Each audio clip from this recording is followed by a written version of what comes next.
We are going to allow this opportunity of talking to young people to come down to us through my father Bishop, Professor Godfrey Onah. Thank you.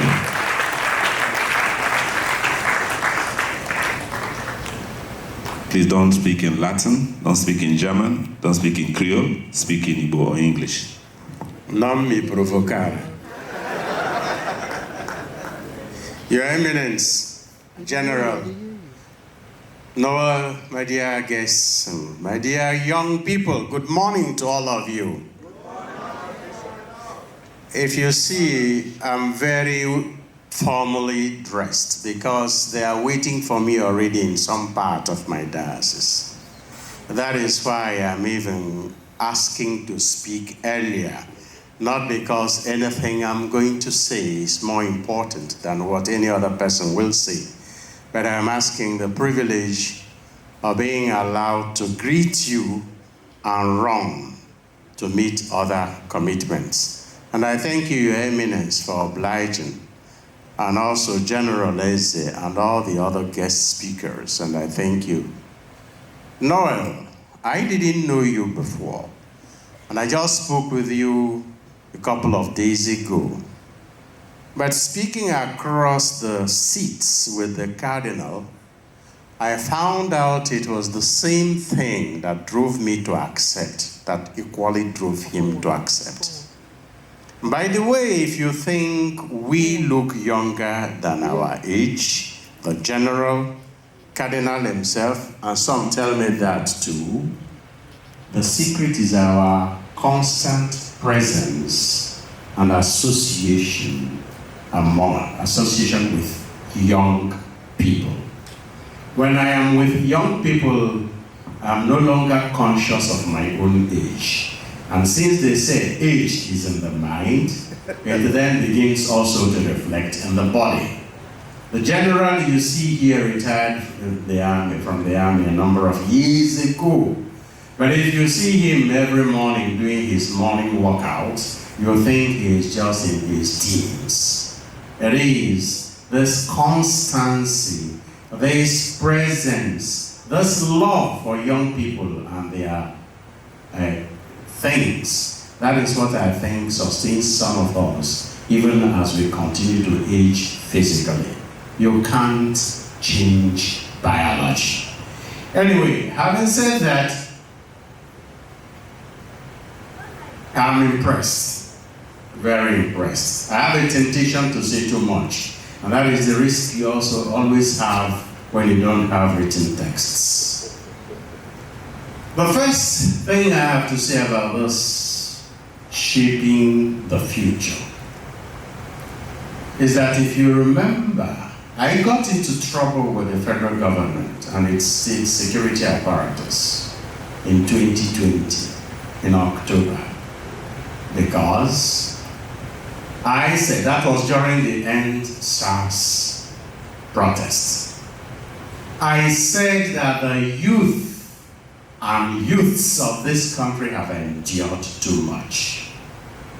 And for over 50 years, we have been hearing that the youths are the leader of the future. And the people who said that 50 years are still leading.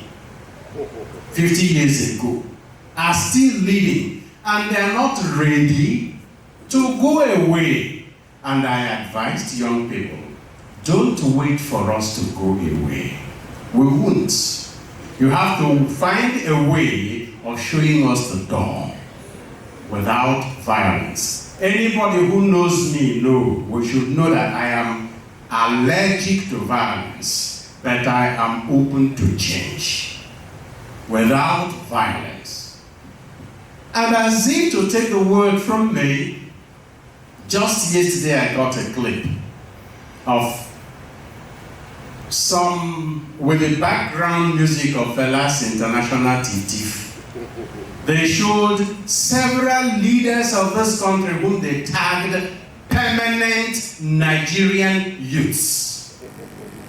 People have refused to admit their age and get out of the way. I am closely associated with universities in this country. One is in this state as the chairman of the governing council and pro-chancellor of the ISUT, Enugu State University of Science and Technology. Recently, we discovered a professor who got his first school living certificate when he was 1 year old, because he had changed his age of birth to the point that he got his first school living certificate at the age of 1. That is the reality, and that is why many of you are where you are today, because older logs are occupying the space. And incidentally, you will encourage this continuity by your own attitudes. The youths are not leaders of tomorrow, they are leaders of today. This is my own position. I will give an example. In Nigeria, officially they say youth ends at 35. But in Nigeria, we could extend it to 45. Now let us say, if everybody who is 45 and above in this country were to sit at home, do nothing for 24 hours, we will feel the impact. But not as much as if everybody who is below 45 in this country were to do nothing for 24 hours. No telephone calls, no keke drivers, no escort, no Okada, no students, nobody to fetch water for anybody, nobody to clean anybody's shoes or wash anybody's clothes. Look, you are controlling the machine of the movement of this country that you don't know. That is just what I want to remind you of. And you have to tell your story while looking, yes, at the elders, those of them who are still models, and there are a good number of them. And I am happy at your selection. Beginning from you, there is nobody among those of us here, at least now, who got to where he is through connections or parental privilege. My father was a classroom teacher. Cardinal John Onah says I'm lucky because his father was a farmer. General Leslie's father was a taxi driver. And he did not get into the army by quota system. And very often, young people in Nigeria now fold their hands and wait for somebody to drop possibilities and opportunities on their lives. I sit in my office as bishop, and mothers, fathers come weeping that I should help their children find a job. And I ask them, where is your child? I ask, the job you are doing, was it your father who found that job for you or your mother?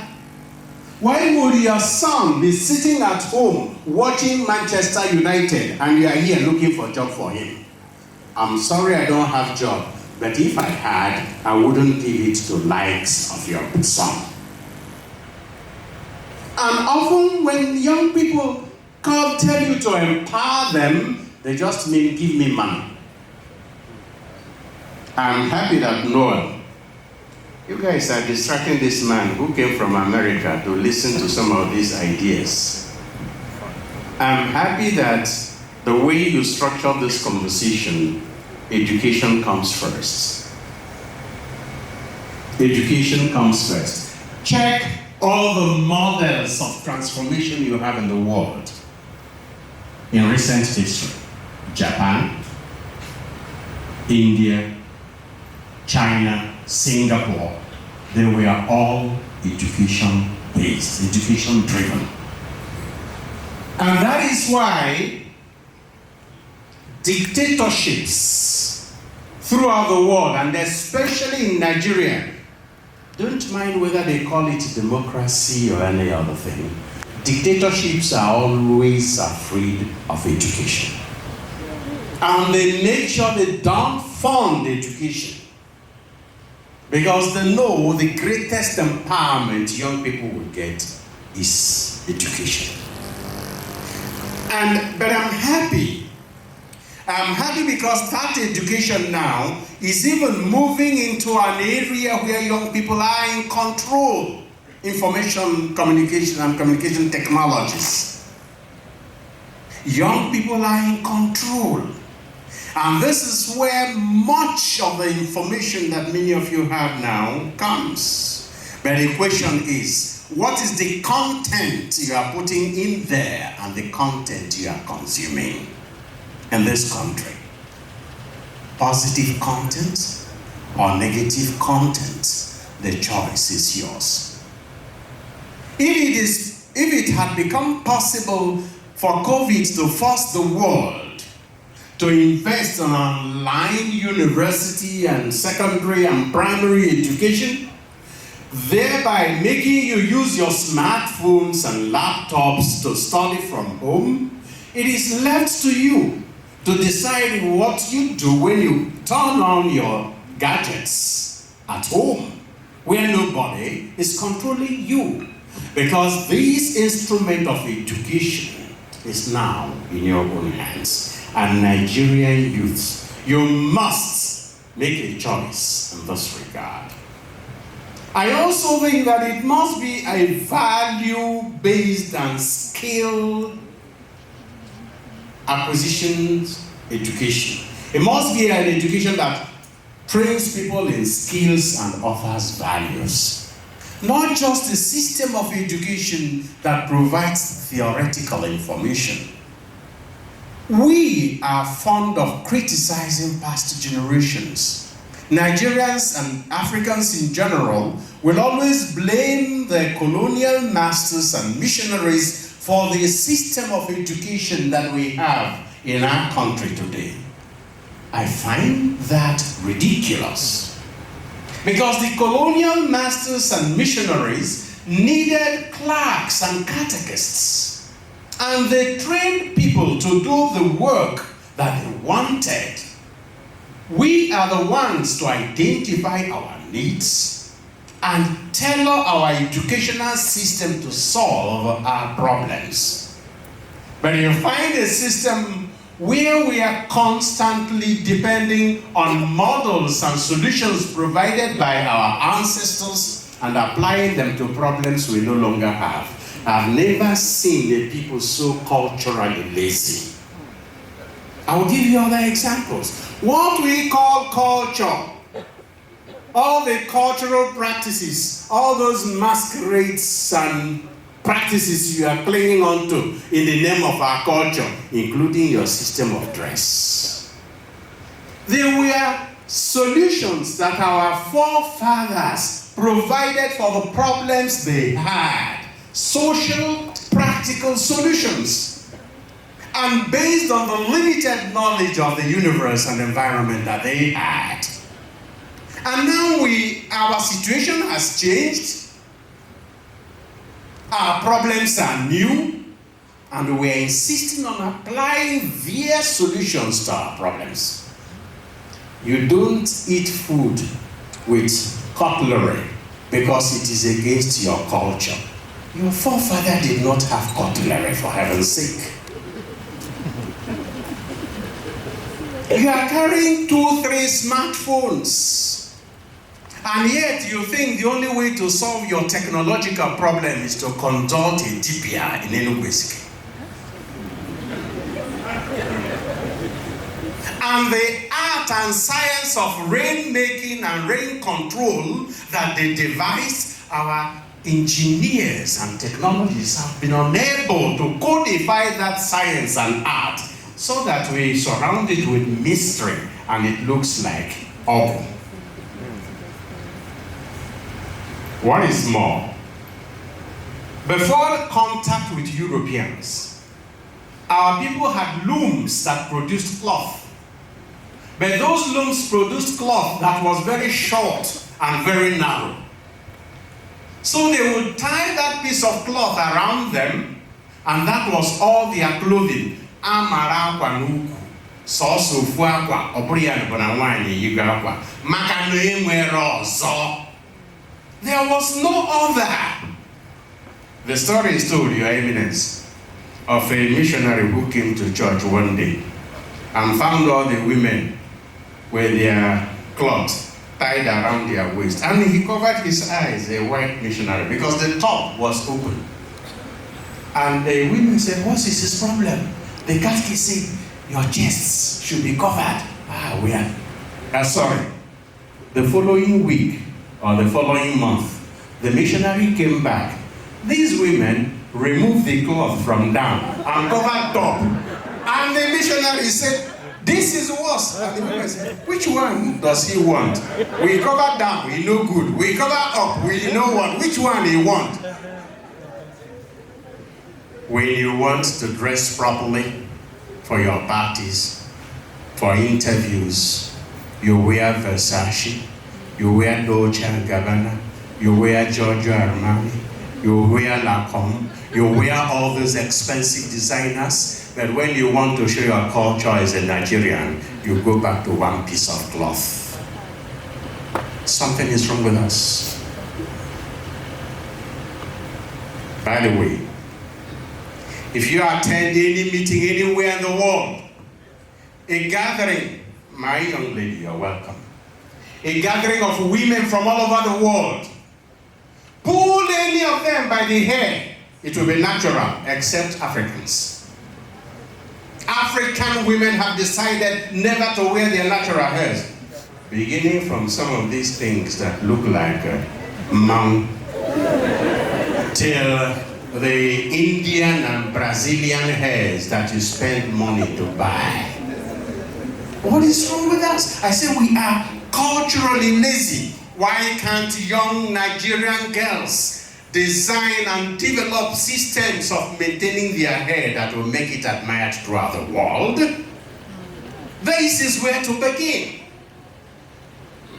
That is about education, value-based, skills acquisition-based.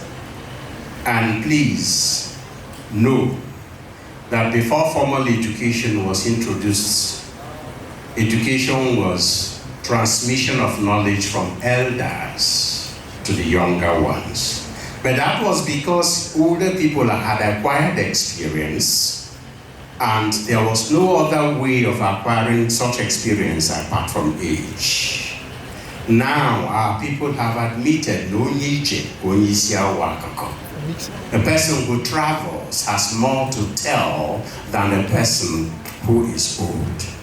So new experiences and new exposure are empowering you to be sources and agents of education. I'm also happy because from that education, value-based education, you can talk of ethical leadership. Ethical leadership, leadership based on values and morals. Without that type of leadership, no matter how much we change governments, nothing will change. I'm happy also about the issue of equality. But I have a warning, and especially also to Noel, who is living outside our context. When you talk about equality between male and female, man and woman, you should never ignore the differences between the two sexes. That's one point.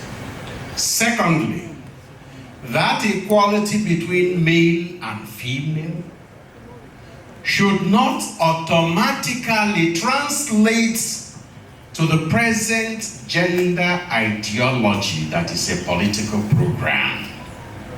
Because, prove me wrong if I am, I have not discovered any African language that has the word for gender. But we have words for male and for female.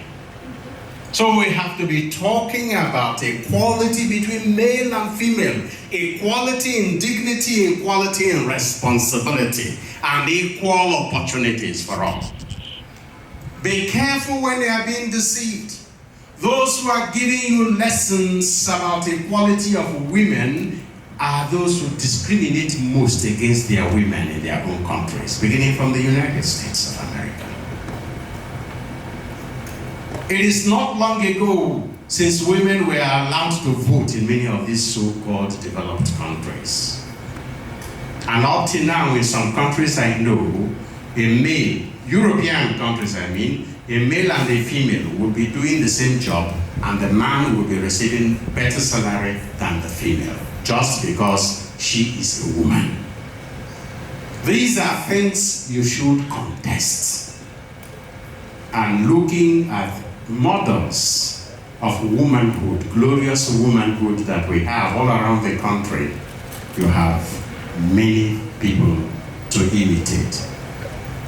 I would, at this point, just wish you fruitful exchange, and I can't tell you how happy I am to have been a part of this engagement. I thank everybody who made it possible, and I encourage all young people to know that you are not just leaders of tomorrow, you are leaders of today. I'll end on this note. I was in Italy recently, in Rome, and I walked into a big shopping mall, one of the biggest in Rome, and suddenly I started hearing some music. Collect your money, wake up, wake up. I said, where am I? I looked around. Before I knew where I was, the salesman in one of the shops was already doing olololo ogao. I said, is it how far it has gone? But immediately following that, you have, what is that again? I want to flex my love. I want to impress. I want to carry my love away to the place we love. I'm my woman. I want to press. I want to carry my love away to the place we love.